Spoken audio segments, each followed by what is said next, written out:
Adieu, collègue. J'espère que tu as appris espagnol seconde langue. Parce que je ne sais pas si tu es au courant, mais maintenant, l'Équateur et l'Amérique du Sud, c'est the place to be. Il y a quelques années, je t'aurais dit, apprends l'italien, tu auras plus de facilité avec la mafia et la camorra. Aujourd'hui, si tu veux réussir, il faut que tu maîtrises plusieurs langues, que tu aies des notions solides de géographie, d'économie pour expliquer ce que c'est qu'un cartel, que tu saches piloter un Zodiac ou un GoFast. Bref, que tu sois héros Marvel grâce à l'héroïne. Bientôt, les influenceurs vont peut-être quitter Dubaï pour Medellin ou Quito. C'est bien connu, ils ont du flair. L'économie de la drogue s'invite partout parce que c'est le nerf de la guerre, ou plutôt des guerres.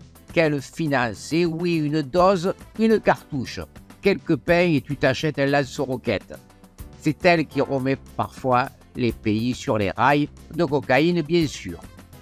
En Équateur, la poudre est en troisième position derrière le pétrole et la banane, le PIB du pays d'Amérique du Sud part en fumée.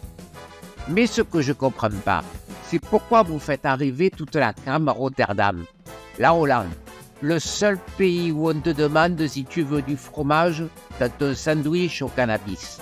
Nous, on a un port à Marseille, des dockers, des grues sur le trottoir, bref, on a le pain et le couteau, sans oublier tous les chimistes de Provence et un réseau de commerciaux et de distributeurs incroyable à faire rougir Deliveroo ou Lidl.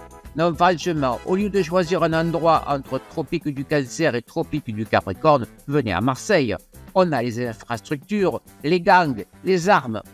Bon, je galège. Comme on dit chez nous, je galège.